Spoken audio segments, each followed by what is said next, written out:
A few weeks ago, we took a look at Innova's newest disc, a favorite disc among furries in 2025, as well as one of my favorite discs of the year, the Star Fox. Fantastic disc. One problem, a little bit more understable than the 5.6 -2 turn 1 fade might make you think. But Innova, they have been very generous to us, and we've already got our first run of the Halo plastic. Will the Halo Fox be the run that perfectly matches the numbers? Not sure yet. I haven't thrown it, but I'm really excited to, so let's jump into this thing. It's a beautiful day out here at Harmony Bends, starting off on a 333-foot par 4. Short par 4, but aggressive dogleg to the right after about 250-ish feet. All of the left and far is river OB, so definitely don't want to do that. Do not want to lose my new Fox on the first throw. The goal is to break to the right of the fairway, about where that bendy tree is. We're going to start with Star Fox.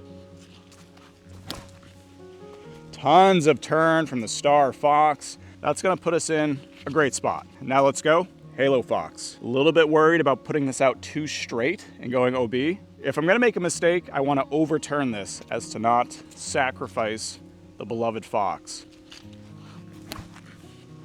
Oh, really similar flight path. Those literally did the exact same thing and landed in the exact same spot. Two discs literally landed 7-8 feet from one another. Halo Fox just a little bit further up here. What I like about these understable mids is they're also nice for just like floaty approach shots. There's that Halo Fox. That's gonna be right underneath the basket. Jumping over to a 475-foot par 4. Tight gap off the tee. Want to end up to the right of the fairway, really opens up the upshot. Anything that's going to fade in too early and get too far left, you are super pinched off for that second shot, which is why the Fox should set us up well. Again, we will start with Star Fox. Gonna do that. We're gonna start off the tee pad here. Look how flippy that is. I mean, that is so crazy understable.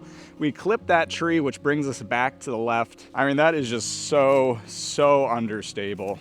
That's the thing about these Star Foxes, where I really like the flight, but even compared to my Mint Lobster, which is a -3 turn 1 fade disc, this is more understable. Like, this is just ridiculously flippy. So even on a hole like this, where I want the Hyzer flip out of the gap and then still ending to the right, being too understable can still mess us up a bit, which is why I think Halo Fox might be a better choice here. Ooh, silky smooth. I like that, nice and low. And again, tons of turn. Like, we ended up really far to the right on this fairway. Didn't even throw that really hard. That's one of the great things about the Fox, is that I feel like I can throw it at any power level and still get the Hyzer flip to flat and keep turning style shot, which is super valuable, but also a little bit niche. And on this hole, I think both of those shots still a little bit further right than what we were looking for. So Halo Fox did land underneath this tree, but we do have a route to the basket. Gonna require a lot of height underneath the disc, because basket is way up on that ledge. Good shot, but not the height. Get up there. No. Be left with a long putt. I do like how on shots like that, where I'm throwing into the air and I need a straight shot, having something that's pretty flippy like this mitigates some of the natural tendencies to want to fade out early, but at the same time, I can still power down on it, get that straighter flight. Whereas a more overstable mid definitely would have faded out a lot earlier. 201 foot, par 3, super uphill elevated. Need to take it across this left side here, bend it to the right, near the basket. Let's start with the Star. Really, these are the perfect discs for this hole. Super glidey, tons of turn. That was awesome. Definitely put that one out on Moore and Hyzer, and we see that turn end up to the right of the basket. So far, they both have tons of turn. Like, I'm really not seeing a big difference in flight between the Star and the Halo. Now we come to a 305-foot hole. It's downhill. I usually like to take this Hyzer line, just have something kind of naturally fade in, something with a pretty neutral stability. But because we're going pretty understable here, I think we try to go Hyzer flip just down the gut here. Maybe get a little bit of turn throughout the flight. The basket's pretty straight on, squared with the tee pad, but There's a lot of trees to navigate, but I think this left side corridor could serve us well. Let's go, star. Keep turning. I mean, that was the right idea. I just started on a lot of hyzer, flipped all the way up to flat, but didn't continue to turn. Let's go with Halo Fox. You see all that turn. I mean, when I put this thing out flat, it just gets so much turn.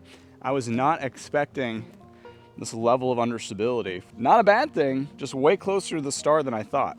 You know, a lot of Halo discs end up being more overstable than their star counterparts. I really don't think that's the case here. These things seem so similar.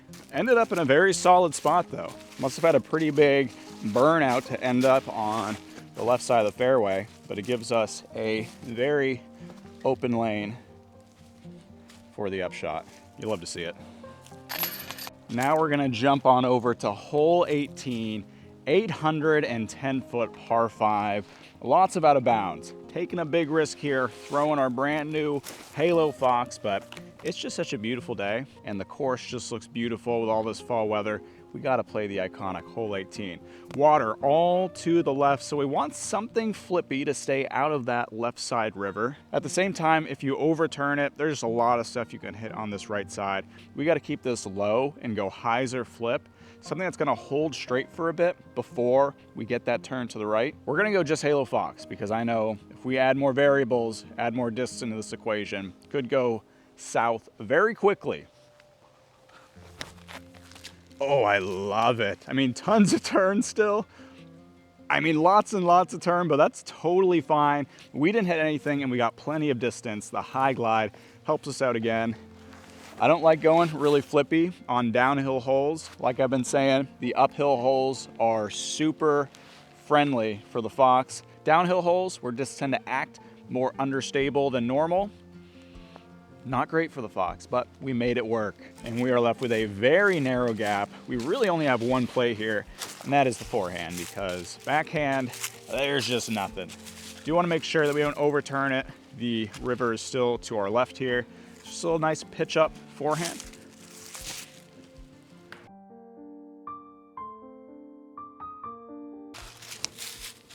Gonna be tough to clean up the par from there, but that's not the worst thing in the world. And we're gonna have to do a pretty wild shot to get right enough to the basket across the river here. Oh yeah, that is absolutely perfect. All that drift to the right. Tons of turn on this Halo Fox. Now, if you're curious about the profile of the Halo Fox, especially in comparison to the Star Fox, which you might already know and love, happy to report that they're very, very similar. They both have that really low profile hand feel, shallow rim, a little bit of dome on them. I will say, when I picked out this specific Halo Fox, there were a bunch of just Halo Foxes that I was kind of combing through. There was a big variety in dome between all the Halo Foxes. Like, there were some that were board flat, then there were some that were also domier than this one.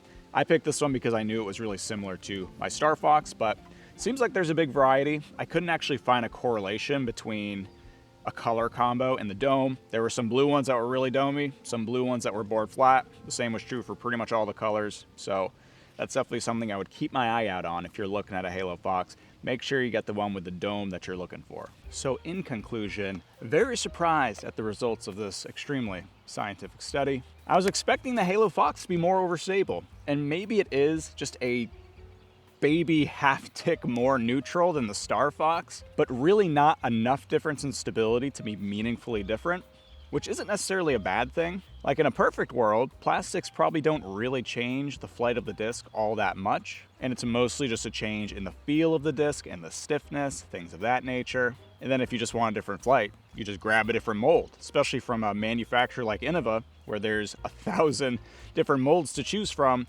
especially in the mid-range category. Just a lot of options.